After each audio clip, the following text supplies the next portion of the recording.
retrouvés en ce vendredi 5 juin 2026. Bonsoir à toutes et à tous, bienvenue dans cette tranche d'actualité de ce vendredi sans. C'est parti pour votre journal.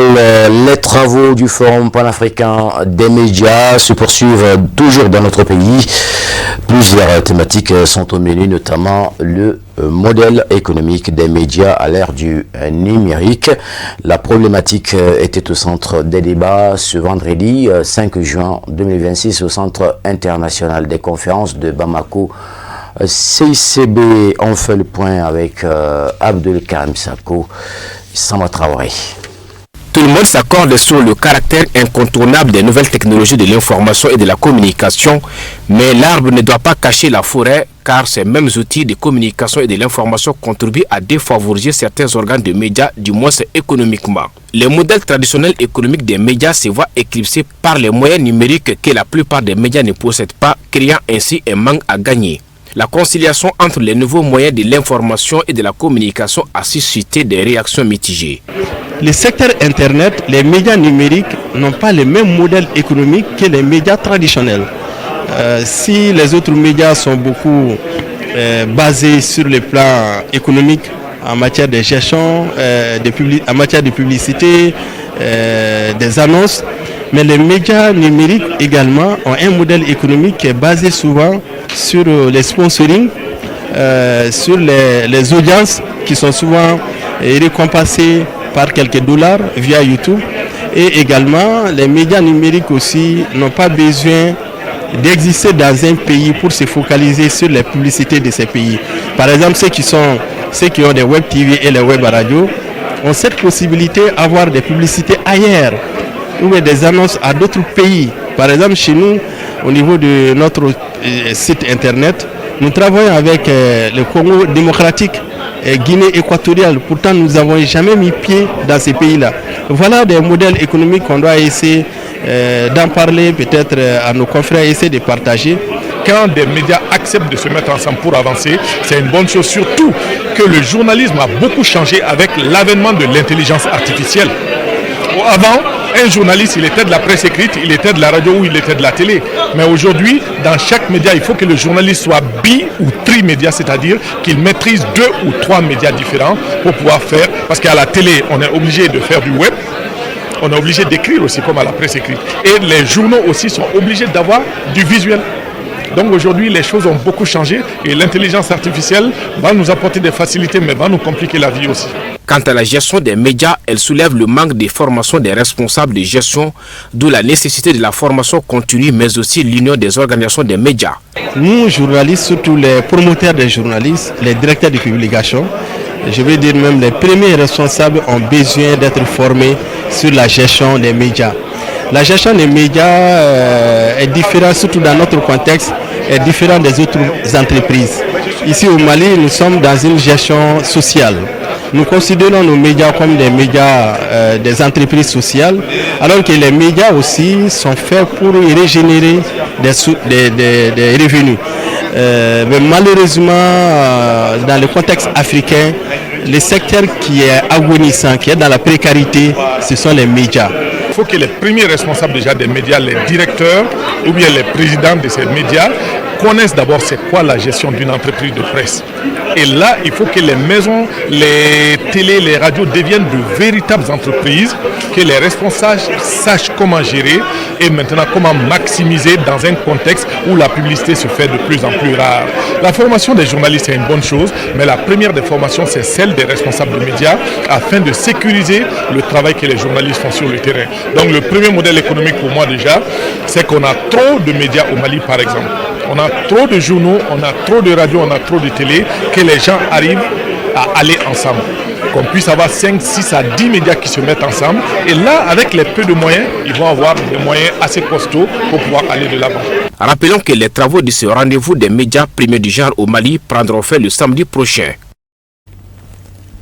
Voilà donc ce forum qui se poursuit toujours au Centre international des conférences de Bamako. CCB, autre actualité dans ce journal, les derniers mois de l'année scolaire sont souvent marqués par des vives tensions entre promoteurs d'école et parents d'élèves. Il se trouve que certains parents ne payent pas la dernière tranche de l'année scolaire. Et si les promoteurs d'écoles privées exigent le paiement de ces dernières tranches, alors certains parents d'élèves ne trouvent pas nécessaire l'acte et défendent leur point de vue. Suivons dans cet élément de la rédaction avec des réactions signées Samuel Sanogo. L'année scolaire tire vers sa fin. Cette période meublée par des examens de fin d'année est souvent marquée par des vives tensions tirant ses origines d'incompréhension entre promoteurs d'école et parents d'élèves sur le paiement des derniers mois qui couronnent l'année scolaire, notamment celui de juin. Pendant le mois de juin, beaucoup de parents pensent que le mois de juin est la fin de l'année scolaire, donc ils ne doivent pas payer parce que les enfants n'étudient pas pendant cette période. Surtout pour cette année, vous savez très bien que c'est le DEF qui couronne la fin de l'année scolaire au niveau du fondamental. Donc à ce stade, beaucoup de parents pensent que après le DEF seulement, c'est fini les études, donc ils ne se donnent pas la peine de payer ce mois de juin. Or, l'école étant un contrat entre les deux partenaires, sinon les partenaires, c'est pendant 9 mois.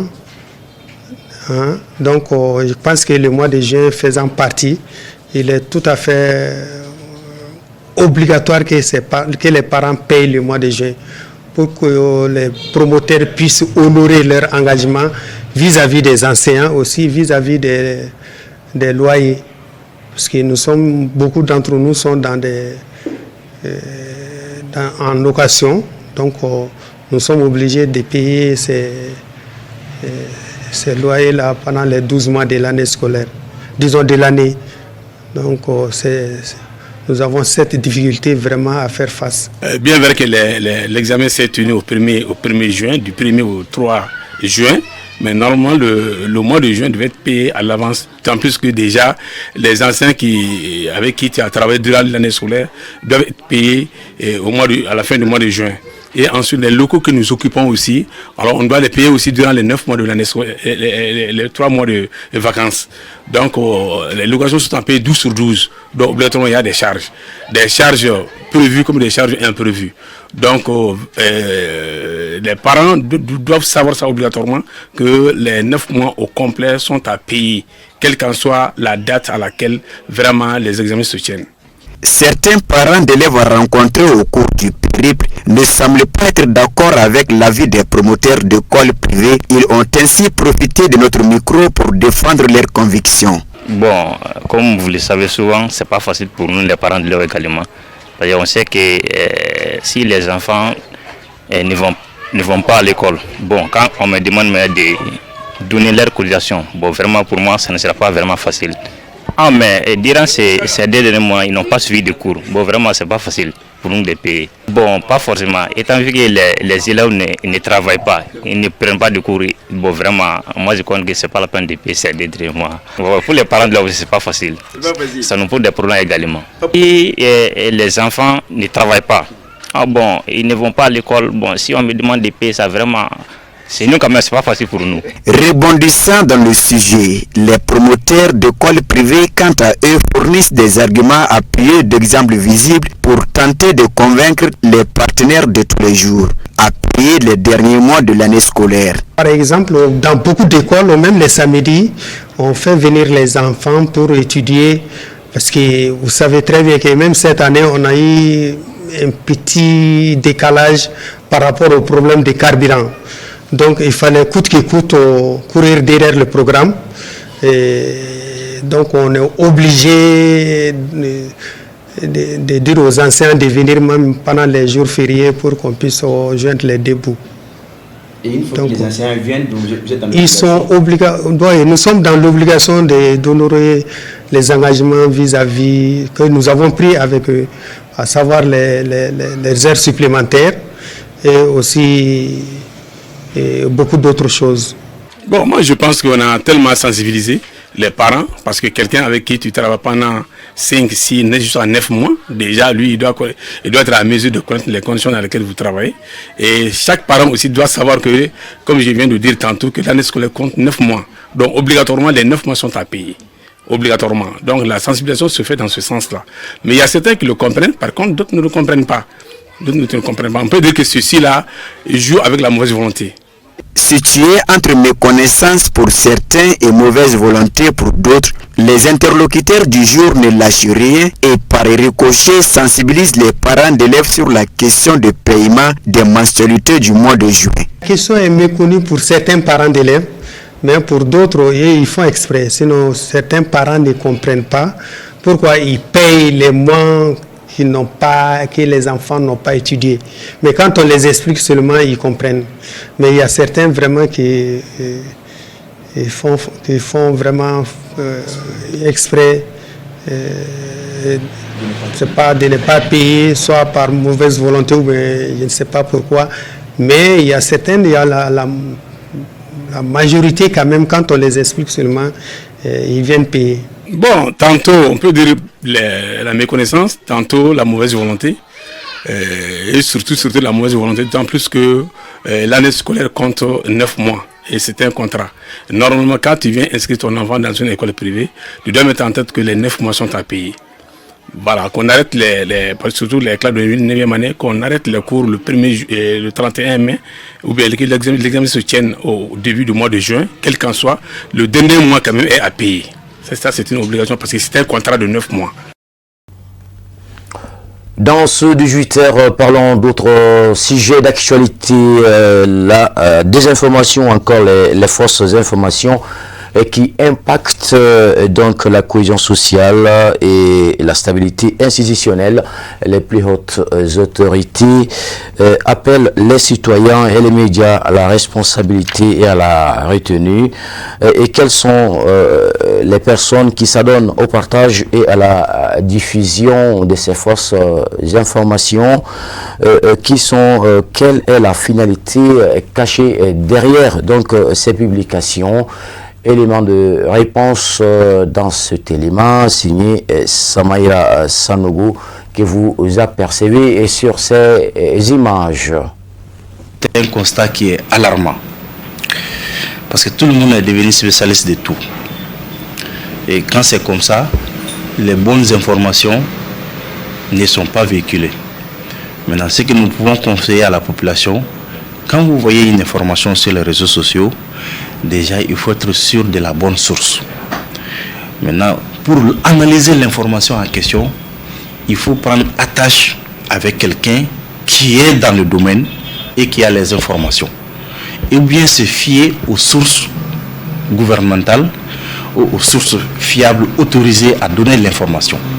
Et ça, c'est tous les secteurs, que ce soit la sécurité, que ce soit la santé, qui est mon domaine, que ce soit ce qu'on appelle la vie quotidienne, la vie courante. Donc il faut être sûr et certain que la mauvaise information est une bombe à retardement et que la population doit faire extrêmement attention et analyser l'information avant d'y croire déjà et écouter les acteurs, les professionnels du secteur concerné. Surtout les professionnels du secteur concerné. Ce n'est pas tout le monde qui peut analyser une information. Donc cela voudrait dire qu'on doit forcément s'adresser à la personne bien placée, que ce soit une information sur la sécurité, une information sur la santé, une information sur la vie courante de la société. Il faut vous atteler à être informé par une source sûre et fiable et habilitée, un spécialiste en la matière. Et c'est cela que vous pouvez prendre comme information et travailler avec. Sinon, ça crée ce qu'on appelle des troubles à l'ordre public inutilement et que le pays n'a pas besoin de ça. Et nous avons vu des cas très récemment par rapport à ces 40 éléments du 7e cohorte maintenant. Et cette information, normalement, la bonne idée, c'est d'aller à la source pour avoir la bonne information. Est-ce que c'est une irradiation? Est-ce que c'est juste seulement ces éléments auront la possibilité de revenir avec la 8e cohorte? Donc tout ça, il faut que vous soyez sûr de cette information avant de divulguer ou bien avant de partager. Sinon, vous pouvez mettre les gens dans l'erreur et la conséquence peut être dramatique. Et ce n'est vraiment pas souhaité. La monétisation des comptes fait que tout le monde veut avoir plus de vues, puisque en dessous, il y a ce qu'on appelle une rémunération qui est derrière.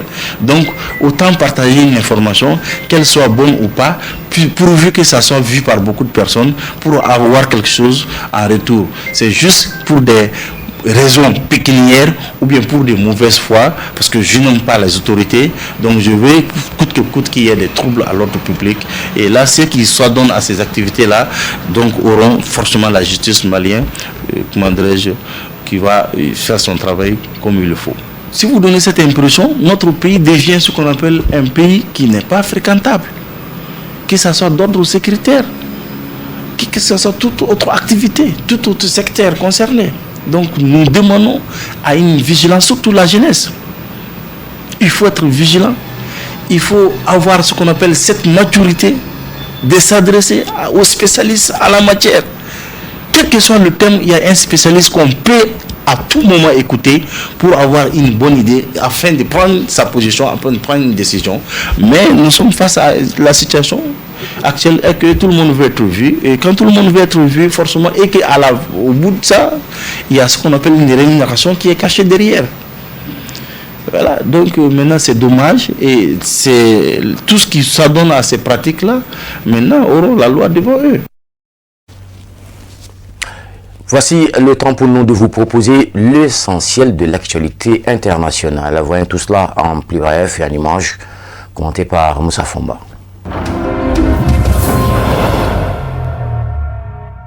Le Ghana a conseillé à ses ressortissants d'éviter tout voyage non essentiel en Afrique du Sud jusqu'à nouvel ordre en raison d'une vague d'attaques xénophobes visant des migrants africains. Dans un communiqué publié lundi, le ministère ghanéen des Affaires étrangères a indiqué que des groupes se présentant comme des mouvements anti-immigration en Afrique du Sud menaient des attaques contre des ressortissants africains étrangers, causant des blessures, des pillages, des fermetures d'entreprises et des pertes matérielles. Le ministère a appelé les citoyens ghanéens à faire preuve d'une extrême prudence dans leurs projets de déplacement et à s'abstenir de tout voyage non essentiel vers l'Afrique du Sud jusqu'à une amélioration de la situation sécuritaire.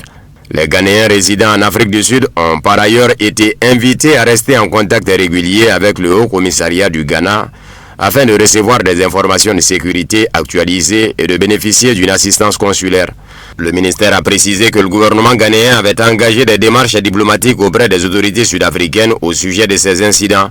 Il a ajouté que le chargé d'affaires sud-africain à Accra avait été convoqué au ministère des Affaires étrangères, que la situation avait été portée devant l'Union africaine et que des efforts étaient en cours pour venir en aide aux ressortissants ghanéens affectés et préparer d'éventuelles évacuations si nécessaire. Le Ghana a également appelé le gouvernement sud-africain à garantir la sécurité des communautés africaines vivant dans le pays et à rétablir l'ordre public. Des violences anti-immigrés sont signalées dans plusieurs régions d'Afrique du Sud depuis avril. Des commerces appartenant à des migrants ont notamment été pris pour cible lors d'attaques ayant fait plusieurs blessés et conduit à l'évacuation de certains ressortissants étrangers des zones concernées. Le mois dernier, le Ghana a officiellement demandé que cette question soit inscrite à l'ordre du jour de la 8e réunion de coordination semestrielle de l'Union africaine prévue du 24 au 27 juin à El Alamein en Égypte. Des centaines de Libyens ont manifesté jeudi à Tripoli devant le siège du Haut Commissariat aux réfugiés de l'ONU HCR contre la présence d'étrangers en situation irrégulière dans leur quartier, appelant à leur expulsion du pays. Après une campagne sur les réseaux sociaux, ces centaines de Libyens, carton rouge à la main symbolisant une demande d'expulsion, s'étaient donné rendez-vous devant le siège du HCR. Non à l'installation des migrants et réfugiés. La Libye appartient aux Libyens, ont-ils scandé, appelant aussi à la fermeture des bureaux du HCR, qu'ils considèrent responsables de leur présence sur le territoire. Des pancartes dénonçaient la chef du gouvernement italien Giorgia Meloni, accusée de vouloir obliger la Libye à garder les candidats à l'immigration illégale sur son territoire. Non à la signature de conventions pour l'installation de migrants avec l'Italie, était-il écrit en arabe à côté d'un portrait de Mme Meloni barré d'une croix rouge. De son côté, la mission d'appui de l'ONU en Libye, MANUL, a réaffirmé qu'aucune de ses agences, y compris le HCR, ne met en œuvre de programme de réinstallation dans le pays. Les allégations contraires sont catégoriquement fausses, a-t-elle souligné dans un communiqué jeudi soir, se disant préoccupée par la propagation de fausses informations, de désinformations et de discours haineux concernant le travail de l'ONU dans le pays. À la mi-2024, le portail sur les données migratoires géré par l'Organisation internationale pour les migrations recensait environ 900 000 migrants et réfugiés en Libye. La question migratoire provoque souvent des remous dans le pays, alimentés par un discours xénophobe sur les réseaux sociaux. L'amour de la patrie n'est pas du racisme, ou encore la Libye n'est pas la poubelle du monde, lisait-on sur des pancartes lors du rassemblement jeudi. Des manifestants faisaient au passage l'amalgame entre les migrants et les réfugiés, dont une majorité de Soudanais ayant quitté leur pays en proie à une guerre civile. Les autorités libyennes avaient indiqué en décembre avoir prévu un traitement différencié pour les Soudanais. Le ministre de l'Intérieur, Imad Trabelsi, avait assuré qu'il bénéficierait d'un accès aux soins et aux écoles. Lundi, le bureau de l'ONU en Libye avait déjà noté avec inquiétude la nouvelle propagation de la désinformation et de discours incendiaires sur les réseaux sociaux dans un communiqué sur Facebook. De tels récits risquent d'alimenter les tensions, la méfiance, la discrimination et la violence, portant ainsi atteinte à la dignité, à la sécurité et au bien-être de la population libyenne, a-t-il ajouté.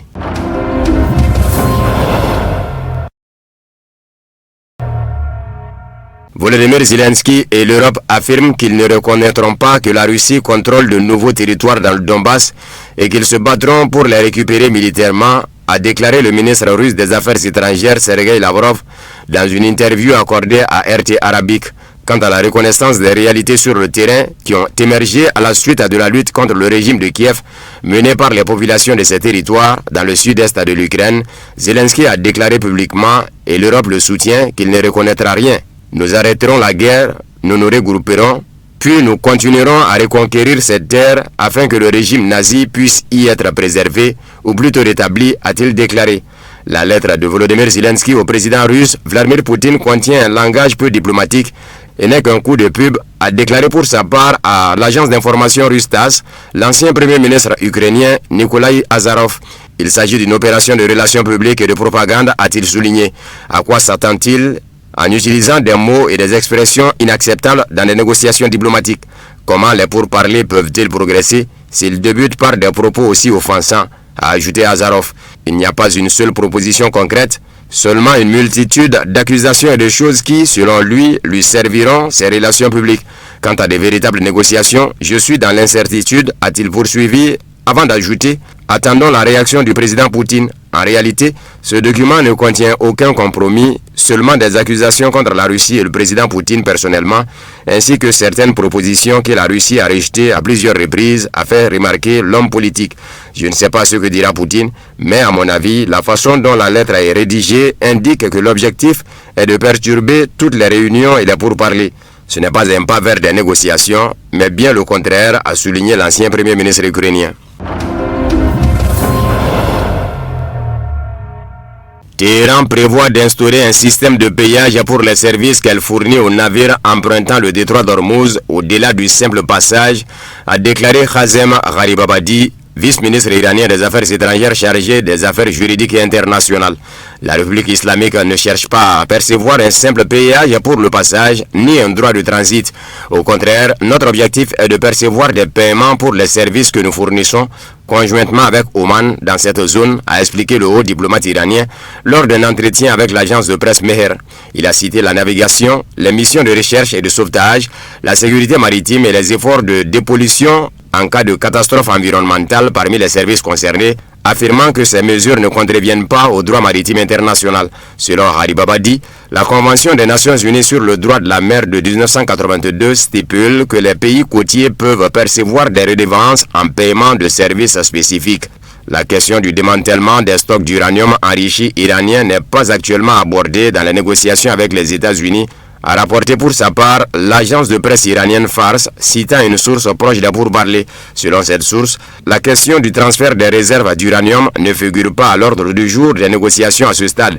Il a fait remarquer que la partie américaine doit d'abord prendre des mesures spécifiques et décisive visant à parvenir à des accords clairs et définitifs sur certaines questions fondamentales. À cet égard, la source a également démenti un reportage de la chaîne Al-Hadas TV affirmant que la République islamique avait accepté de transférer une partie de ses réserves d'uranium à un pays tiers, le qualifiant d'inexact.